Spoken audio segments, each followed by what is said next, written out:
Electrician theory paper solution series में आप सभी का हार्दिक स्वागत है। साथियों, आज की क्लास का हमारा पहला प्रश्न है, यदि किसी सर्किट में वोल्टेज घटाकर आधा और प्रतिरोध को दोगुना कर दिया जाता है तो करंट पर क्या प्रभाव पड़ेगा। तो साथियों, हम ओम के नियम से जानते हैं कि ओम के नियम के अनुसार क्या है, V बराबर I गुणा में R। यहाँ पे हमें करंट देखना है तो करंट का फॉर्मूला हो जाएगा V बटे R। अब यहाँ पे क्या कहा गया है, वोल्टेज को घटा के आधा कर दिया गया, अर्थात वोल्टेज को आधा गुणा में जो प्रतिरोध है उसको क्या कर दिया गया है, दोगुना कर दिया गया है। तो साथियों देख लेते हैं, I बराबर V बटे 2 दूनी 4 R हो गया, अर्थात पहले की अपेक्षा 1 बटे 4 गुणा में V बटे R, अर्थात जो धारा का मान था पहले उसकी अपेक्षा अब उस पर कितना प्रभाव पड़ेगा, 1/4 हो जाएगा। कितना हो जाएगा, 1/4 इसका धारा का मान हो जाएगा। तो ये हमारा सही आंसर हो जाएगा। चलिए बढ़ते हैं हमारे अगले प्रश्न की तरफ। अगला हमारा प्रश्न है, किसी श्रेणी सर्किट के सभी भागों में निम्न में से कौन सी मात्राएं समान होती है। तो साथियों, परिपथ 3 प्रकार के होते हैं। एक होता है समांतर, दूसरा श्रेणी। हमारे घरों के अंदर जो वायरिंग की जाती है वो समांतर क्रम में की जाती है। इसका मुख्य कारण क्या है, क्योंकि सभी घटकों तक क्या वोल्टेज का मान एक समान पहुँचे। तो वोल्टेज को समान कौन से सर्किट में रखा जाता है, समांतर में, और श्रेणी में धारा समान रहती है, अर्थात सभी घटकों तक एक समान धारा पहुंच जाए। ये कौन सा परिपथ कहलाता है, श्रेणी परिपथ कहलाता है। सी हमारा सही आंसर हो जाएगा। अगला हमारा प्रश्न है, निम्न संबंधों में से कौन सा सही नहीं है। तो साथियों देख लेते हैं, पहला हमारा संबंध क्या दे रखा है, वोल्टेज प्रतिरोध और शक्ति में संबंध दे रखा है। तो साथियों मैं आपको बता देता हूँ, P बराबर क्या होता है, V गुणा में I। यहाँ पे हमें I का मान नहीं दे रखा, क्या है, I का मान क्या होता है, V बटे R। तो साथियों P बराबर क्या हो गया, V गुणा में V बटे R, तो V स्क्वायर R। तो यहाँ पे क्या दे रखा है, P बराबर V बटे R स्क्वायर, तो ये हमारा क्या है, गलत है। उसके बाद में हमारा P बराबर V बटे I, तो I का मान यहाँ से क्या हो जाएगा, P बटे V, तो ये हमारा सही है। उसके बाद में हमें क्या दे रखा है, शक्ति, प्रतिरोध और धारा में संबंध। तो साथियों तो हमारा P बराबर क्या होता है, I square R। I square का मान क्या हो जाएगा, P बटे R, और I का मान क्या हो जाएगा, P बटे R स्क्वायर का अंडर रूट, तो C। उसके बाद में हमारे पास क्या दे रखा है, वोल्टेज, प्रतिरोध और शक्ति में संबंध। तो साथियों हमने अभी क्या पढ़ा, तो P बराबर क्या होता है, V स्क्वायर बटे R।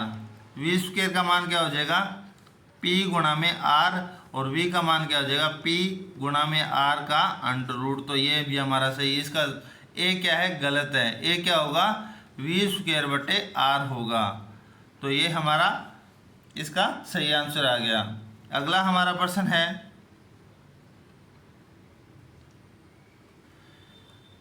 निम्न विद्युत धाराओं में से किसे मानव शरीर के लिए खतरनाक माना जाता है। साथियों मैं आपको बता देता हूं कि 10 मिली एम्पियर तक क्या होता है, मनुष्य को झटका महसूस होता है, परंतु 20 मिली एम्पियर से अधिक जैसे जैसे धारा का मान बढ़ता है शरीर को क्षति उतनी ही नुकसानदायी होती है। तो 20 मिली एम्पियर से नीचे की एक बार सुरक्षित माना जाता है, अर्थात जोरदार झटका महसूस होता है, परंतु 20 मिली एम्पियर से ऊपर चलने पर मनुष्य के शरीर में रक्त का प्रवाह समाप्त हो जाता है, रुक जाता है, तथा सांसें लेने में कठिनाई होती है, व्यक्ति की मृत्यु हो सकती है। तो अर्थात 25 एम्पियर, 30 एम्पियर और सबसे खतरनाक कौन सी है? 50 एम्पियर खतरनाक है। तो सी हमारा इसका पर सही आंसर करना पड़ेगा अपने को। अगला हमारा प्रश्न है, जब किसी हीटर का प्रतिरोध एलिमेंट फ्यूज हो जाए, हम इसको एक भाग को निकाल देते हैं और उसे पुनः उसी आपूर्ति के साथ कनेक्ट करते हैं, हीटर द्वारा ली गई ऊर्जा का मान क्या होगा? तो साथियों हमारे पास क्या है, एक हीटर का तार है, ये यहाँ से टूट गया। अब इसको साइड में हटा दिए, पहले की अपेक्षा तार क्या हो गया हमारे पास? कम हो गया। तार कम हो गया तो हमारे पास जो वोल्टेज है और प्रतिरोध है उसकी इस अपेक्षा हमारे पास ऊर्जा क्या हो जाएगी? बढ़ जाएगी। चलिए बढ़ते हैं हमारे अगला प्रश्न। अगला हमारा प्रश्न है, एक 200 वाट 250 वोल्ट लैंप का प्रतिरोध क्या होगा? तो मैं आपको बता देता हूँ साथियों, यहाँ हम किस प्रश्न के अनुसार ये करेंगे तो देख लेते हैं। हमारे पास क्या दे रखा है? शक्ति दे रखी है और हमें क्या दे रखा है? वोल्टेज दे रखा है। शक्ति कितनी है? 200 वाट। वोल्टेज कितनी है? 250। हमें क्या निकालना है? प्रतिरोध निकालना है। तो साथियों हमने अभी पढ़ा था पिछले V²/R हमारा शक्ति का फॉर्मूला है, या फिर हम R की अपेक्षा V²/P भी कर सकते हैं। वोल्टेज का मान कितना है? 250 गुणा में 250 शक्ति कितनी है? 200। 2 शून्य से 2 शून्य कट गई, 25 ये 625/2 अर्थात लिख सकते हैं 312.5 ओम हमारा क्या आ जाएगा? लैंप का प्रतिरोध आ जाएगा। ई हमारा सही आंसर हो जाएगा। चलिए बढ़ते हैं हमारे अगले प्रश्न की तरफ।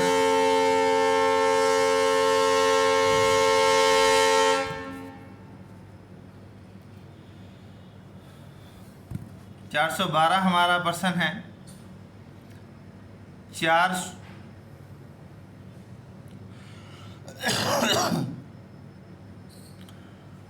अगला हमारा प्रश्न है, 400 वाट के बल्ब 200 वोल्ट सप्लाई लाइन के समांतर क्रम में जुड़े हैं, एक बल्ब फ्यूज हो जाता है तो क्या प्रभाव पड़ेगा? साथियों यहाँ पे 4 लैंप हैं, चारों के चारों लैंप समांतर क्रम में जुड़े हैं। मैं आपको डायग्राम बना देता हूँ। अब यहाँ पे इसके अनुसार कहा गया है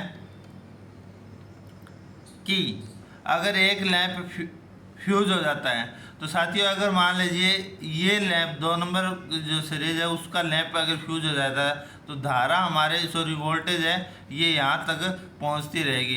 परंतु जब बात की जाए यहाँ से कोई एक फ्यूज यहाँ लगा दिया और ये फ्यूज बंद हो गया तो श्रेणी में अगर जुड़ा है तो सभी के सभी बल्ब क्या हो जाएंगे? खराब हो जाएंगे। परंतु यहाँ पे बात हो गई है तो एक लैंप खराब होगा, शेष के 3 बल्ब रोशनी देते रहेंगे। सी हमारा सही आंसर हो जाएगा। अगला हमारा प्रश्न है, निम्न प्रकार के वोल्टेज या करंट को चित्र में दिखाया गया, यह किस प्रकार का है? तो साथियों ये किस प्रकार का? एसी है। जब बात करें डीसी की तो डीसी क्या होता है? जो समय एक्स के समांतर क्या होता है? अपने मान में कोई परिवर्तन ना करे क्या कहलाएगी? डीसी कहलाएगी। ये है फॉर्मूला डीसी का डायग्राम और ये किसका है? एसी का है। उसके बाद में पल्सेटिंग, सर्कुलर और स्क्वायर वे अलग अलग एसी के प्रकार हैं। अगला हमारा पास प्रश्न है, किसी अल्टरनेटिंग मात्रा की आवृत्ति कैसी होती है? तो साथियों अल्टरनेटर के द्वारा जो आवृत्ति उत्पन्न होती है उसे किस तरीके से, उसका मात्रा क्या है? एक तो है हर्ट्ज और दूसरा क्या है? साइकिल प्रति सेकंड, अर्थात प्रति सेकंड पूर्ण किए गए चक्रों की संख्या क्या कहलाती है? आवृत्ति कहलाती है। सी हमारा सही आंसर हो जाएगा। अगला हमारा प्रश्न है, यदि किसी अल्टरनेटिंग मात्रा का समय काल 0.02 सेकंड है तो इसकी आवृत्ति क्या होगी? तो साथियों फ्रीक्वेंसी और आवर्तकाल एक दूसरे के क्या होते हैं? विलोम होते हैं। तो हमें इस फॉर्मूले के आधार पे फ्रीक्वेंसी का मान निकालते हैं। देखते हैं कैसे। समय कितना है? 0.02 सेकंड। अब दशमलव हटाएंगे तो ऊपर कितने शून्य जाएंगे? 2, नीचे 2 तो 50। 50 हर्ट्ज क्या आ जाएगी, फ्रीक्वेंसी आ जाएगी, जिसका हमें आवर्ती दे के समय काल भी पूछा सकता है, जिसका फॉर्मूला क्या हो जाएगा, 1/f हो जाएगा। तो इस तरीके से हम दोनों क्वेश्चनों को हल कर सकते हैं। अगला हमारा प्रश्न है साथियों, किसी डीसी मशीन के एक आर्मेचर में करंट प्रवाह की प्रकृति क्या होती है। तो साथियों, एक डीसी मशीन के अंदर जो आर्मेचर में जो करंट उत्पन्न होता है वह करंट कौन सा होता है, एसी प्रकार का। कौन सा, एसी प्रकार का। जो अल्टरनेटर के द्वारा उत्पन्न, आर्मेचर के द्वारा उत्पन्न होता है वो क्या है, एसी प्रकार का होता है। अगला हमारा प्रश्न है, किसी डीसी जनरेटर की आर्मेचर वाइंडिंग में एक ईएमएफ उत्पन्न किया जाता है जब वह, यहाँ क्वेश्चन का मतलब है एक जनरेटर के द्वारा आर वाइंडिंग के अंदर ईएमएफ उत्पन्न होता है जब वह चुंबकीय क्षेत्र के अंदर घूर्णन गति करता है। तो सी हमारा सही आंसर हो जाएगा। साथियों, जब चुंबकीय क्षेत्र के अंदर घूर्णन गति करेगा तो जो चुंबकीय क्षेत्र के कारण जो फ्लक्स उत्पन्न होता है, फ्लक्स का छेदन होगा, छेदन होने के कारण यहाँ पे ईएमएफ क्या होगा, उत्पन्न होगा। तो एक डीसी जनरेटर की आर्मेचर वाइंडिंग में ईएमएफ उत्पन्न तब होगा जब वह चुंबकीय क्षेत्र में घूर्णन गति करेगा। अगला हमारा प्रश्न है, किसी डीसी जनरेटर में उत्पन्न ईएमएफ रिक्तस्थान से प्रेरित ईएमएफ होता है। तो साथियों, एक डीसी जनरेटर में उत्पन्न ईएमएफ चुंबकीय रूप से प्रेरित ईएमएफ अर्थात चुंबकीय रूप से प्रेरित ईएमएफ होता है। अगला हमारा प्रश्न है, अधिकांश डीसी मशीनों में वेंटिलेशन डक्ट्स होते हैं। वेंटिलेशन का अर्थ है कूलिंग के लिए। कूलिंग के लिए जो डक्ट्स बनाए जाते हैं, जो रिक्त स्थान खांचे बनाए जाते हैं, वह रेडियल अर्थात जो उसका जो घूर्णन जो कर्व वाला भाग उसके अंदर जो खांचे बने होते हैं, इस तरीके से उन्हें रेडियल के साथ साथ ये क्या होते हैं, जो हमारी वाइंडिंग होती है उस वाइंडिंग के, जैसे ये हमारी वाइंडिंग इसके अंदर डाले होते हैं, इसके लंबवत ही वो क्या होते हैं, बने होते हैं। तो रेडियल एवं साथ ही लंबवत बने होते हैं। तो सी हमारा सही आंसर हो जाएगा। अगला हमारा प्रश्न है, किसी डीसी मशीन का घूमने वाला भाग, यहाँ पे 99.99% छात्र गलत करने वाले हैं, क्योंकि हम यहाँ पे बिना सोचे समझे क्वेश्चन का आंसर क्या करके आएंगे, रोटर। परंतु यहाँ पे क्या होगा, डीसी मशीन के अंदर जो घूमने वाला भाग है वो कौन सा होता है, आर्मेचर होता है। तो साथियों, अगला हमारा प्रश्न है, एक डीसी मशीन में रोटर शाफ्ट से जुड़ा होता है, बोल्ट के द्वारा नहीं, की क्रिया नहीं, वेल्ड के जरिए नहीं, सोल्डर के जरिए नहीं। तो एक डीसी मशीन के अंदर जो रोटर शाफ्ट के मध्य जो जुड़े होते हैं वो किसके द्वारा जुड़े होते हैं, एक मतलब जो चाबियां लगी होती है ना उसके द्वारा। तो यहाँ पे इनमें से कोई नहीं हमारा सही आंसर हो जाएगा। अगला हमारा प्रश्न है, किसी डीसी जनरेटर में आर्मेचर से किसके जरिए ईएमएफ प्राप्त किया जा सकता है।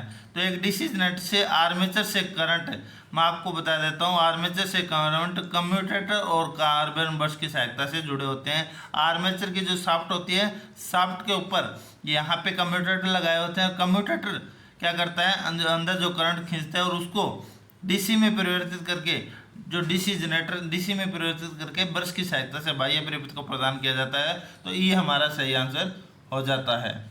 अगला हमारा प्रश्न है,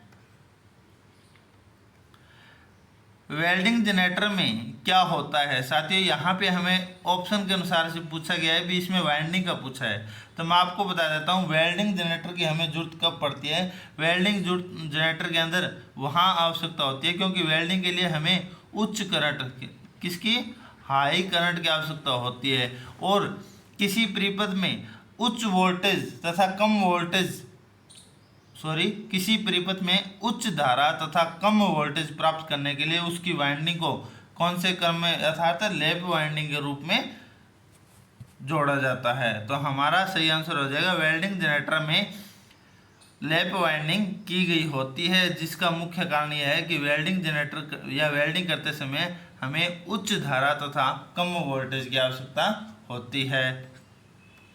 अगला हमारा प्रश्न है 1 मेगा ओम प्रतिरोध किसके बराबर होता है।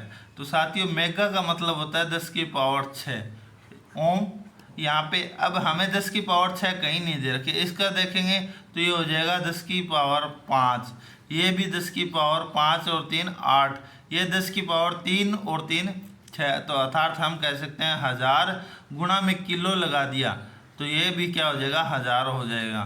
तो साथियों बी हमारा सही आंसर हो जाएगा 10 की पावर 3 या 1000 किलो ओम 10 की पावर 6 या मेगा ओम के बराबर होता है। तो बी हमारा सही आंसर हो जाएगा। साथियों आज की महत्वपूर्ण क्लास में हमने इलेक्ट्रिशियन थ्योरी के 20 महत्वपूर्ण क्वेश्चनों को हल किया है। अगर आपको मेरी वीडियो पसंद आए तो मेरी वीडियो को लाइक और शेयर जरूर करें। आज के लिए इतना ही, धन्यवाद।